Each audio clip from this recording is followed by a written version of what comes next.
I grew up in a Buddhist culture. My mother is a devout Buddhist. My father is a non-practicing Roman Catholic because his mother was Roman Catholic, but he was not practicing. So when they got married, everything goes with the clout of my mom. So even though he wasn't practicing Catholic, but private schools in Vietnam that are Catholic based are highly sought after. So he was able to save up and send me to 2 years. So because of that, I knew a little bit about Jesus Christ, from that side. Some of the nice stories, Jesus healed people, with the spit and all that good stuff. And so in 1975, I took the whole family to America, through boat, and then we don't know where we're going, but bigger boats take us, and then in a couple of months, I would say maybe within less than a month, we were in Camp Pendleton, California. And then in order to settle outside, you need a sponsor, and because there weren't enough atheist groups that were helping sponsoring, but a lot of church groups were helping to sponsor. So that's how I got a little bit more dosage of Jesus Christ. And it's, I think my parents were reluctant, but they had to sign up with CWS, I think it stands for Church World Service. And then, so the family got sponsored out to San Antonio, Texas. And St. Mark's Episcopal Church there was sponsoring us, took us in. And I was like 10 years old by that time. And the church baptized the whole family, And I know that my parents didn't want it, and I had no idea what it was all about either. And they did, and then I was of age, or they say, you have to attend confirmation. The parents said, you represent the family. It's like cultural, like the whole family's not gonna be there, but just you go there. So somehow God has it just for me, that was so, that was kind of amazing. But all those experiences gave me some good rapport with the churches, even though I felt things were forced down on us. And one of the biggest insults was when I was, I see insult, but don't take it that seriously. One of the biggest insult was in the summer of 1982. I was between my 11th and 12th grade, and a friend of mine that I used to know in junior high, I went to his house to swim all the time. So, he said, hey, come to my house for a pool party. I said, yeah, sure, I'll come over, right? Little did I know, it was a church youth group pool party. And I was the poor, unfortunate soul that they keep on pounding Jesus. I say, what is this? Oh, now of course, I raised some doubts and whatever, and they say, no, it's this and that, whatever. I said, what about your interpretation? No, interpretation is right, look, whatever. They show me scriptures. I said to myself, I'm going to call my parents, they're going to come by, pick me up, and never see the guy again. But I thought, no, I'm going to make him pay. You take me home, I say, okay? So, and to get him off my back, I say, I say the believer's prayer, and they ask me, so how do you feel? I have nothing to say because I meant to do it, to get him off my back and get out of there and make my friend drive me home. Okay, so and then that's why I say it's like, so it seems like everything seems to be forced down on me, and I didn't really like it, and I had so much doubts in my head, and I told him, look, you can't expect, just an hour, a few hours time or whatever, and that your youth group leaders and whoever try to talk and expect me to believe in Jesus Christ. Not that I have much against Jesus Christ, because remember, God has already prepared me prior to that already. And so I didn't have as much against Jesus Christ. I think he's like good leader and everything, like Buddha and whatever. Remember, I was raised up in that culture.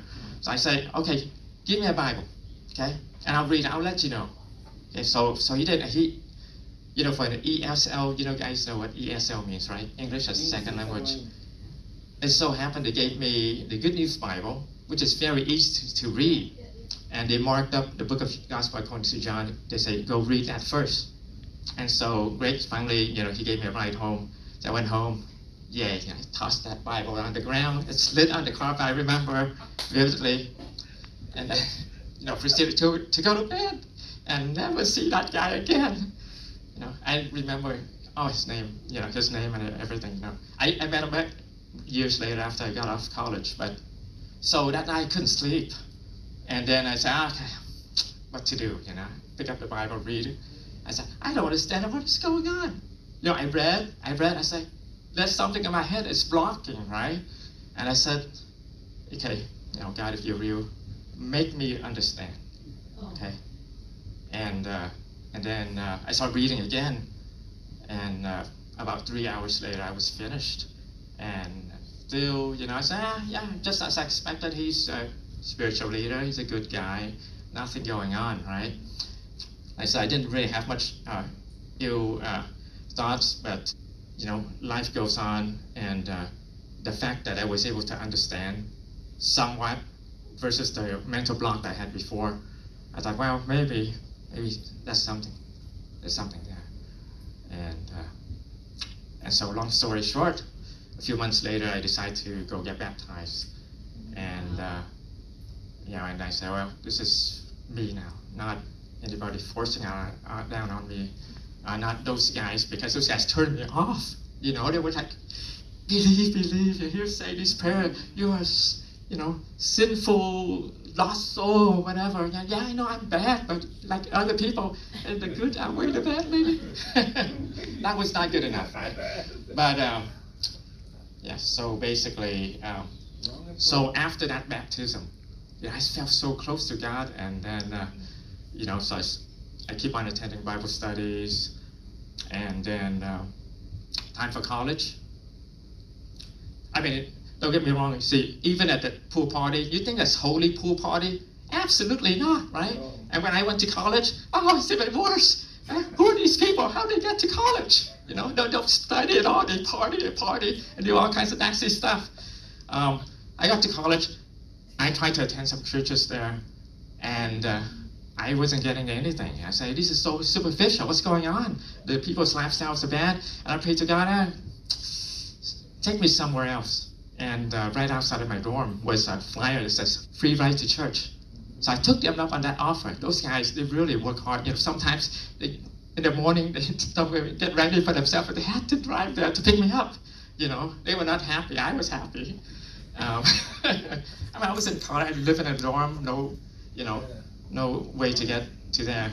But I really like it when people give rights to church. I later on in my life, I do that too.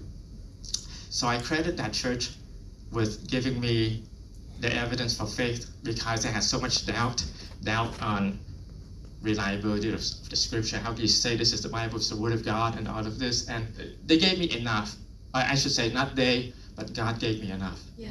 At my level in life, at my college level, and the major I was trying to get into, and thinking, I'm a scientist, yeah, right?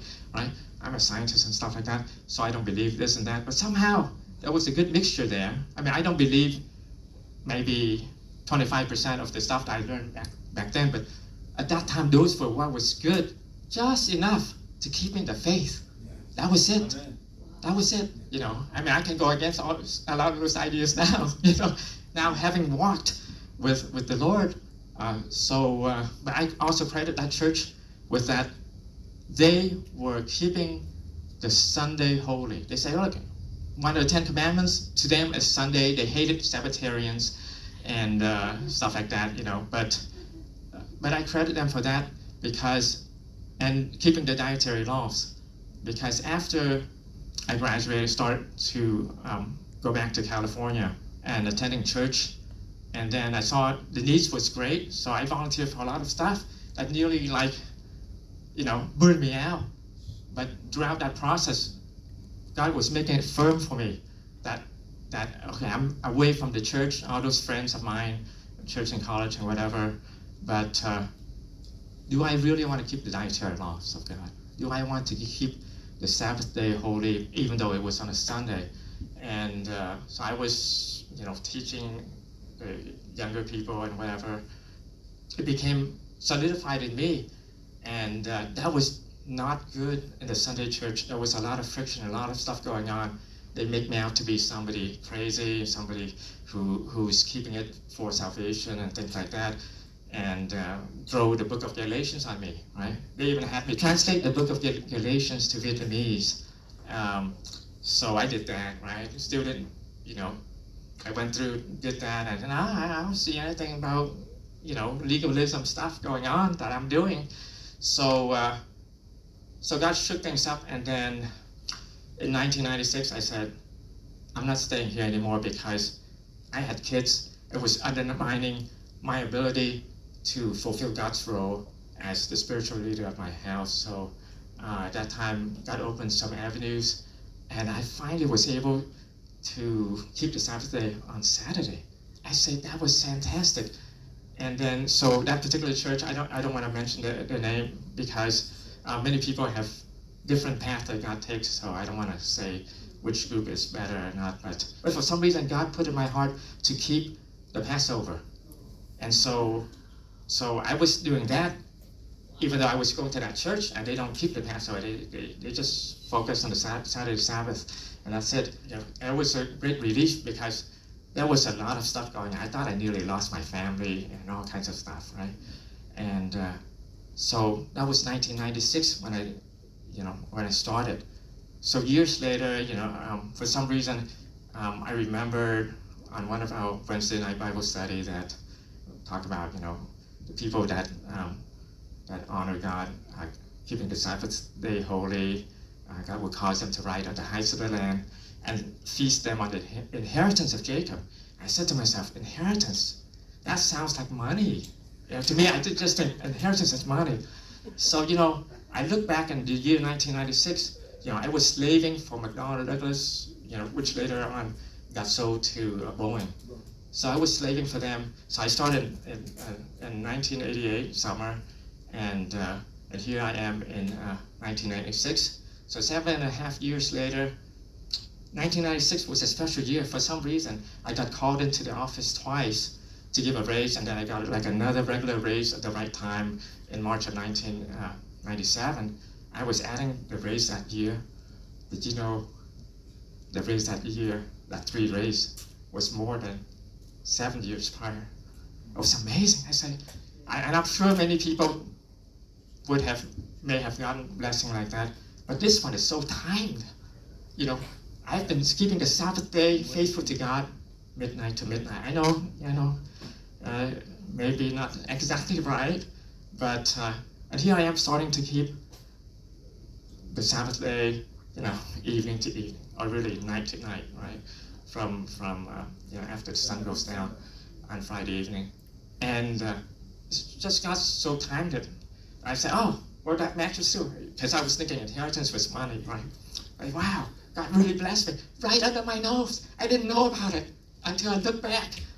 And don't get me wrong, it's not just money, it's way, way more than that, right?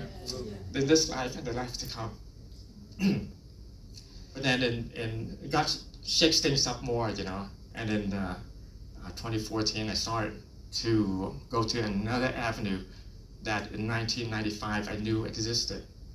And so I started to visit those churches more, those congregations more, and it seems like God was slowly pulling me out, not just to add to my Sabbath keeping and the Passover, but God was like slowly putting on other feasts.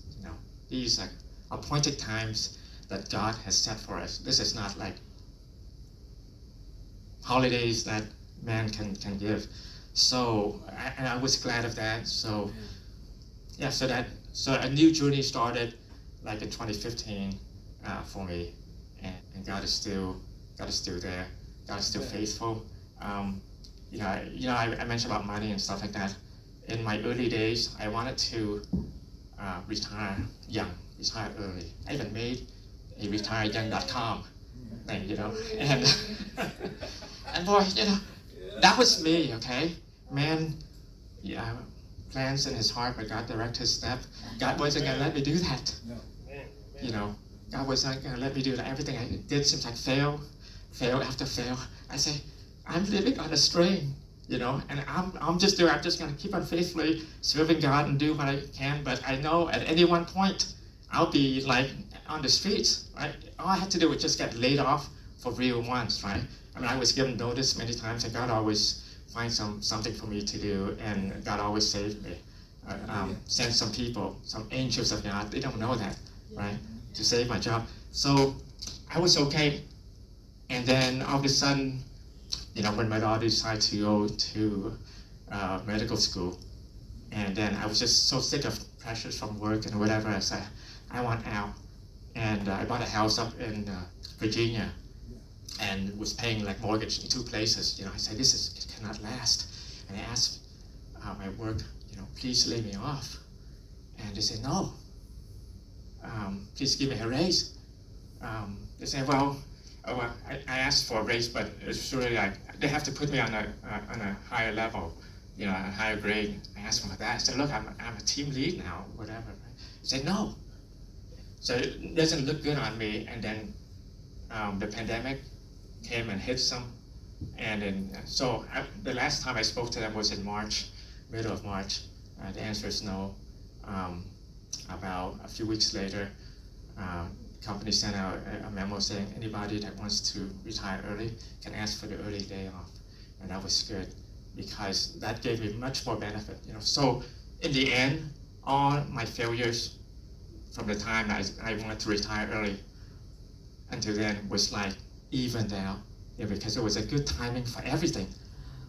Looking back, years later, I look back, I say, yeah, at the time I took my pension, I converted, it was a big money amount. Had I retired now, I wouldn't be getting that much as to cash out my pension. So my point is that God did say that he who honors me, him I honor, and that you put God first in your life, you do his work, and he'll be there for you. And you just have to give him a shot, just like me. It's all right, I prayed, and he was able to let me understand, whereas I didn't understand. I truly did not understand. I don't know what the mental block is. I did not understand. But, he who started good work in you will continue, okay, until the day that Jesus Christ comes back. And so, it doesn't matter how you start or where you start. You can be a Buddhist. You can be an atheist. I felt like I was an atheist myself too. But it's how you end that counts. And any curse, any mistakes that you do can be fixed. Because God shows love to 1,000 generations of those who love him. And if you're willing to give him a try, he will redeem you. He's faithful to do it. Okay? That's it.